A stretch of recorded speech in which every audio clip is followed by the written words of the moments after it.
नमस्कार. आपण ऐकताय आणि पाहताय आपल्या हे यूट्यूब चॅनल. मी गणेश तुकाराम शिंदे आपण सर्वांचं आपल्या या यूट्यूब चॅनलवर सहज स्वागत करत आहोत. गेल्या साधारण 3 आठवड्यापूर्वी डिजिटल प्लॅटफॉर्मवर उभा राहिलेल्या कॉक्रोच जनता पार्टीनं आता देशभरात खळबळ माजून टाकलेली आहे.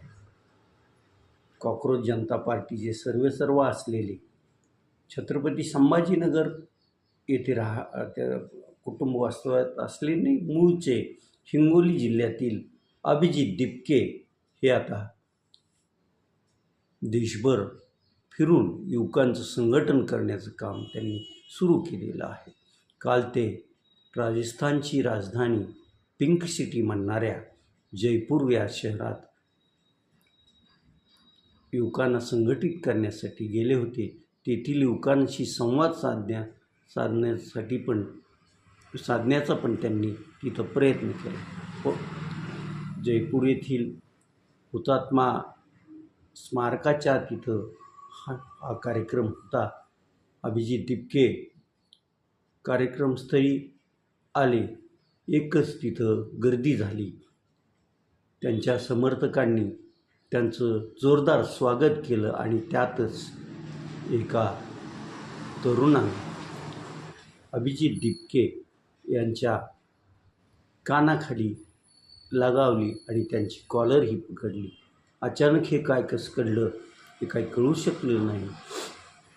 परंतु असं होताच अभिजित दिपके आणि कॉक्रोच जनता पार्टीचे समर्थक मग गोंधळ घालू लागले. त्यावेळेस अभिजित दिपके यांनी आपल्या समर्थकांना, आपल्या चाहत्यांना शांत राहा, कुठलाही प्रतिकार करू नका, ज्यानं कोणी मला चापट मारली त्याला मारू पण नका असं आव्हान केलं आणि शांतता राखण्याचा प्रयत्न केला.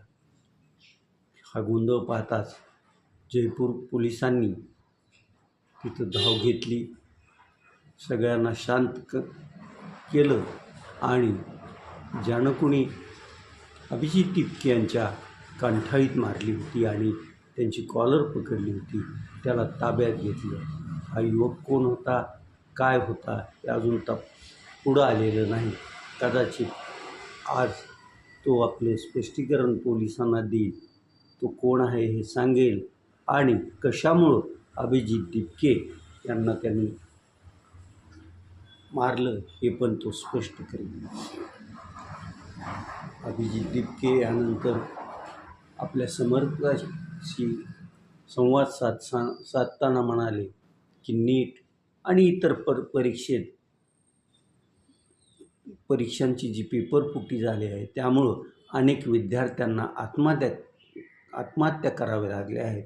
तर तिकडं केंद्रीय शिक्षण मंत्री धर्मेंद्र प्रधान हे त्यांच्या पदावर कायमच आहेत आणि आपलं आंदोलन हे धर्मेंद्र प्रधान यांनी राजीनामा द्यावा यासाठीच आहे.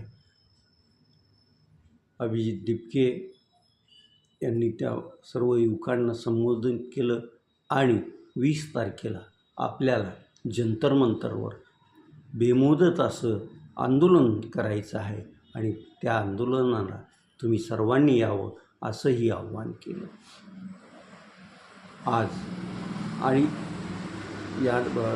तुम्हाला मारहाण का झाली वगैरे याबाबत प्रसारमाध्यमांच्या प्रतिनिधींनी अभिजित दिपके यांना विचारणा केली. त्यावेळेस अभिजित दिपके यांनी हे नक्कीच संघाचे कार्यकर्ते असतील असा जो त्यांनी राहुल कुलकर्णी यांच्याशी पुण्यात संवाद साधताना आरोप केला होता त्याच आरोपाचा त्यांनी पुनरुच्चार केला. त्यामुळं नेमकं खरं काय आहे हे समजायला मार्ग नाही.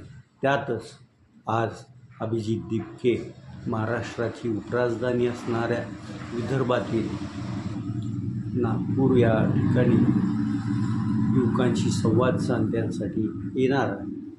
ते नागपूरमध्ये काल रात्री दाखल पण झालेले आहेत. नागपूर ही RSSचं मूळ ठिकाण आहे.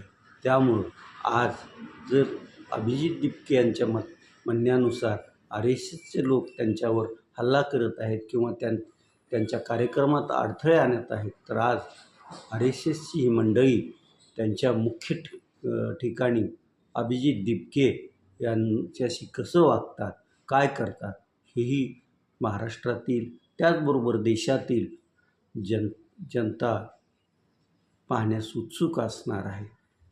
आज अभिजित दिपके यांचा कार्यक्रम शांततापूर्ण व्हावा असेच प्रयत्न पोलिसांकडून होतील असं दिसतंय. अभिजित दिपके यांना अडथळा आणून हे करून त्यांचं मोठेपण वाढवू नका असं संघाचे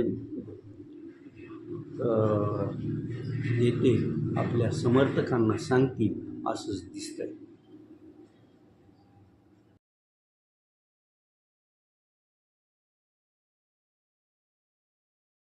28 फेब्रुवारीपासून आखातात सुरू असलेल्या युद्धाला आता पूर्णविराम देण्यात आल्याची माहिती अमेरिकेचे राष्ट्राध्यक्ष डोनाल्ड ट्रम्प आणि इराणनं पण दिलेली आहे. गेली जवळपास 3-3.5 महिने हे युद्ध सुरूच होतं. या युद्धात अपरिमित अशी हानी झालेली आहे आणि पूर्ण जग या युद्धामुळं वेठीस धरल्या गेलेलं होतं. आता होर्मुझची सामुद्रधुनी जहाजाचा ये-जा करण्यासाठी मुक्त करण्यात येणार असल्याचीही पण माहिती मिळत आहे. परंतु त्या सामुद्रधुनीत पेरून ठेवलेले सुरुंग ते निकामी करण्यासाठी इंग्लंड, फ्रान्स, अमेरिका हे देश आता पुढाकार घेणार असून हे भूसुरुंग निकामी करण्यासाठी किमान 3 आठवडे ते 1 महिन्याचा वेळ लागणार आहे आणि तोपर्यंत होर्मुझमधूनची वाहतूक सुरळीत होणार नाही असं जाणकारांचं म्हणणं आहे. आता जो दोन्ही राष्ट्रात शांतता करार किंवा युद्धबंदी करार झाला आहे त्यावर शुक्रवारी स्वाक्षऱ्या जिनेव्हामध्ये करण्यात येणार असल्याचं सांगण्यात येत असलं तरी काल डोनाल्ड ट्रम्प यांनी हा करार यापूर्वीच झालेला आहे, त्यावर स्वाक्षरही झाला आहे अशी नवीच माहिती दिलेली आहे. तसं डोनाल्ड ट्रम्प बोलतात एक करतात एक असंच आत्तापर्यंत दिसून आलेलं आहे.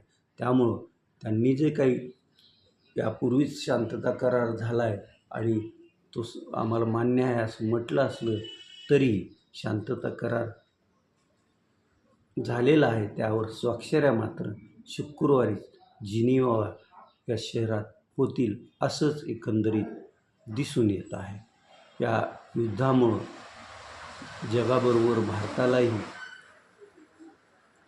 अडचणींना तोंड द्यावं लागलं होतं. क्रूड ऑइल, गॅस याचा पुरवठ्यावर परिणाम झाला होता आणि देशात मग ज्यावेळेस पश्चिम बंगाल ते तामिळनाडू, आसाम येथील निवडणुका संपल्यानंतरच सरकारनं इंधनाची दरवाढ केलेली आहे आणि या दरवाढीमुळं भारतीय नागरिक मात्र त्रस्त झालेले दिसून येत आहे. आपले पंतप्रधानही सध्या परदेश दौऱ्यावर आहेत. ते परदेश दौऱ्यावरून आल्यानंतर आता काल युद्धबंदी घोषणा झाल्यानंतर, युद्ध थांबल्यानंतर अमेरिका, इराणमधील तेल उत्पादक कंपन्यांनी क्रूड ऑइलच्या किमती खाली आलेल्या आहेत. जवळपास 5% आसपास क्रूड ऑइलच्या किमती कमी झाल्यामुळं आता प्रत्यक्षात बाजारात इंधन स्वस्त होतंय की नाही याकडंही सर्वांचं लक्ष लागून राहणार आहे. एकंदरीत पाहता आता काही दिवस तरी जगात शांतता नांदेल असंच लोकांना वाटतंय आणि ती कुठपर्यंत नांदते याकडेही सर्वांचं लक्ष लागून राहील. त्यासाठी मग यापुढं कुठल्याही देशात कुरबूर होणार नाही, युद्धासारखी स्थिती निर्माण होणार नाही, यासाठी जगातल्या प्रमुख नेत्यांनी खास करून लक्ष द्यावं लागणार आहे आणि ते तसं देतील असंच वाटतं. आता आपण इथंच थांबूया. तुम्ही आपल्या यूट्यूब चॅनल सबस्क्राईब करा, लाईक करा आणि कमेंट्स पण नोंदवा. धन्यवाद.